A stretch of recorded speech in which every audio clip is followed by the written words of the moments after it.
भूतिया मकान, कहानी दहशत की। हेलो दोस्तों, यदि आप इस चैनल से नए जुड़े हैं तो चैनल को सब्सक्राइब करके बेल आइकॉन प्रेस कर देना ताकि आने वाली हर कहानी के नोटिफिकेशन आप तक पहुंच सके। और कहानी जैसी भी लगे हमें कमेंट करके ज़रूर बताइएगा। प्रियंका आज काफ़ी थकी हुई थी। एक तो पूरे दिन शिफ्टिंग का काम, ऊपर से किराए को लेकर नए मकान मालिक से बहस। भला अंतिम समय में कोई मकान मालिक किराया बढ़ाने की बात करता है क्या? चलो फिर भी इतना ढूंढने के बाद शहर में एक अच्छा और किफायती मकान तो मिला। यही सोचते हुए प्रियंका बाथरूम में नहाने चली जाती है।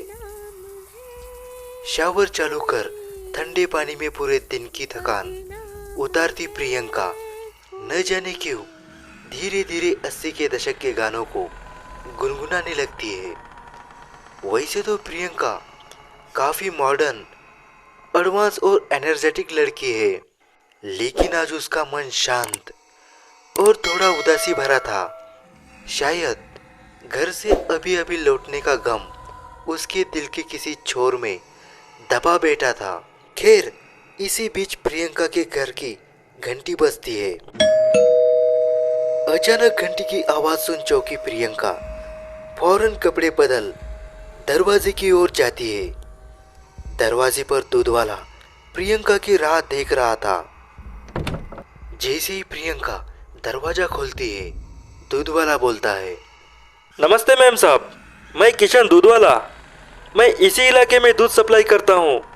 कल से आपके यहाँ भी शुरू कर दूँ? दूध वाला भले ही प्रियंका को ना पहचान रहा हो, लेकिन प्रियंका उसके रग रग से वाकिफ थी। किशन दूध वाला एक नंबर का मौका परस्त इंसान था। जहां शहर में नए लोगों को देखता तुरंत उन्हें मोल भाव कर लूटना शुरू कर देता था।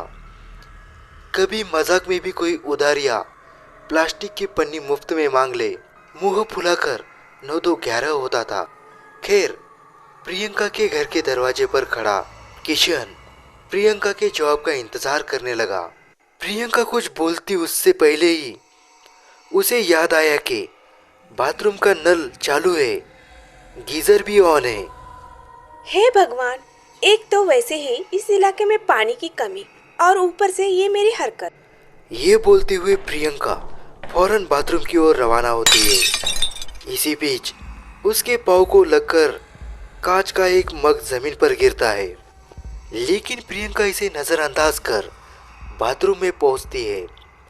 और ये क्या, नल और गीजर दोनों पहले से ही बंद थे।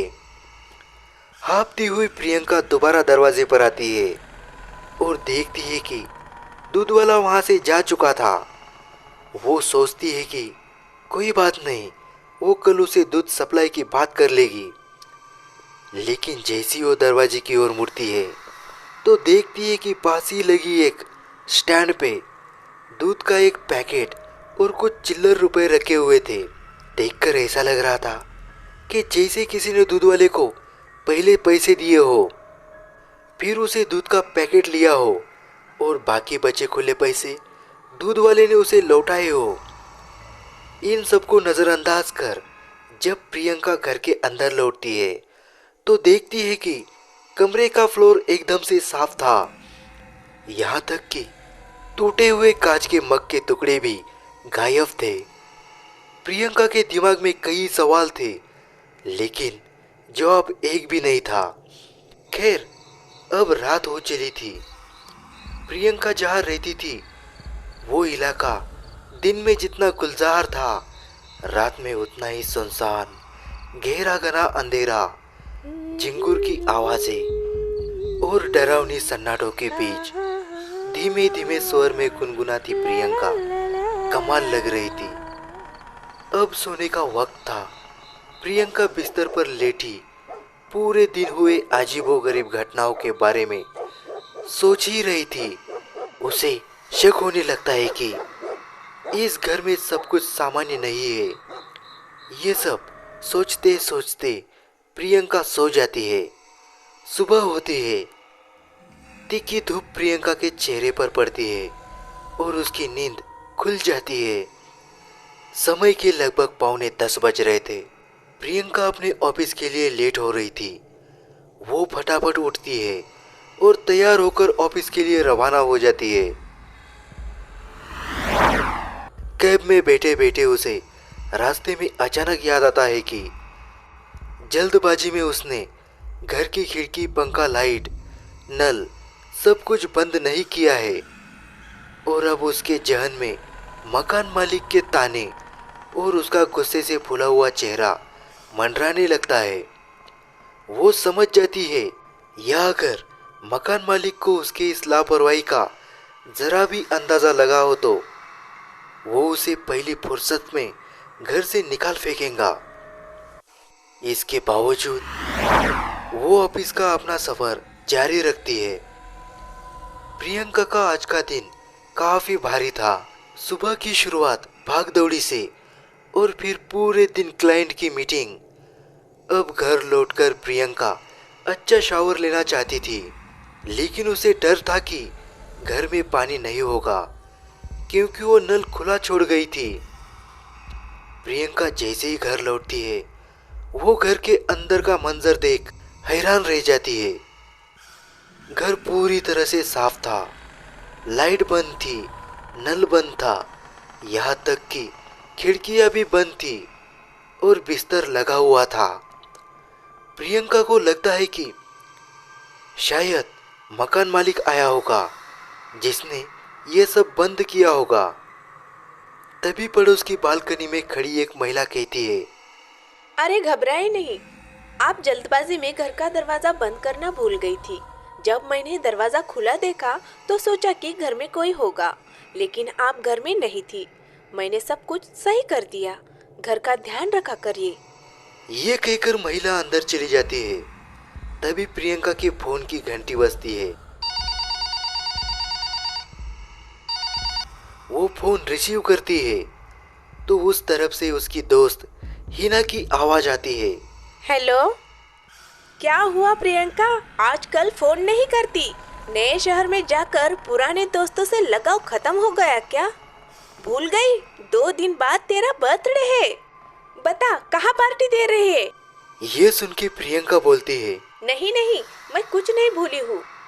2 दिन बाद शाम को मेरे घर चुपचाप सब आ जाना। पार्टी की सारी तैयारी हो चुकी है। प्रियंका और उसके दोस्त के बातचीत के दौरान अचानक बाहर का मौसम खराब हो जाता है। तेज बिजली कड़कड़ाने के साथ बारिश होने लगती है। प्रियंका हिना को बोलती है, ठीक है, चल मैं थोड़ी देर में बात करती हूँ।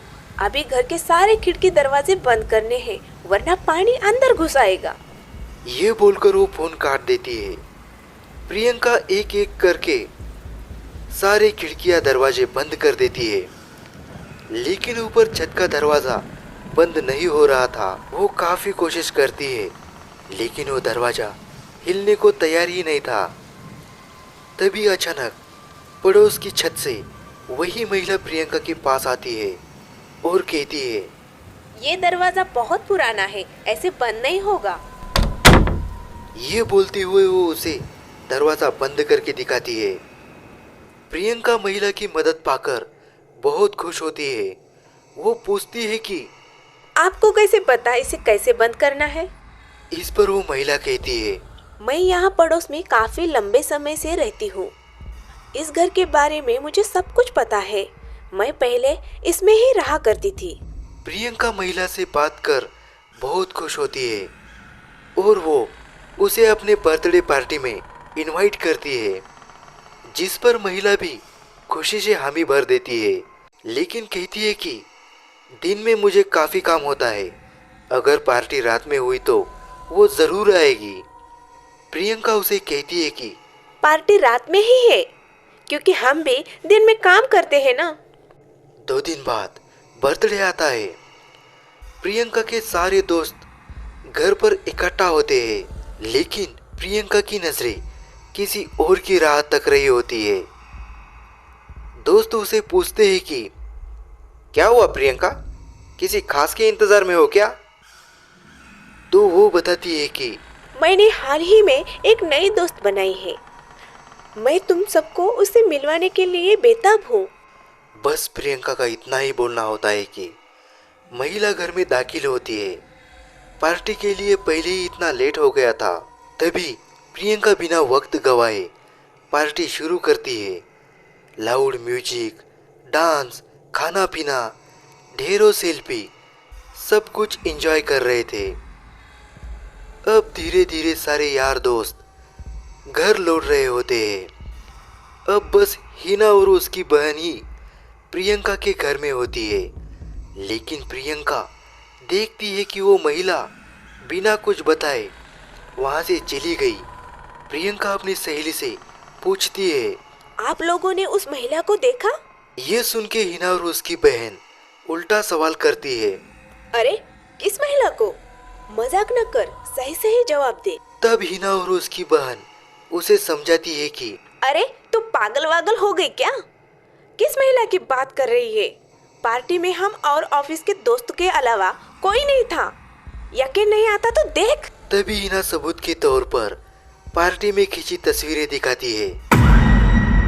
तभी उन सेल्फियों में देख प्रियंका खुद चौंक जाती है, क्योंकि किसी भी फोटो में वो महिला नहीं दिख रही थी, जबकि सारे दोस्त यार उस फोटो में मौजूद थे।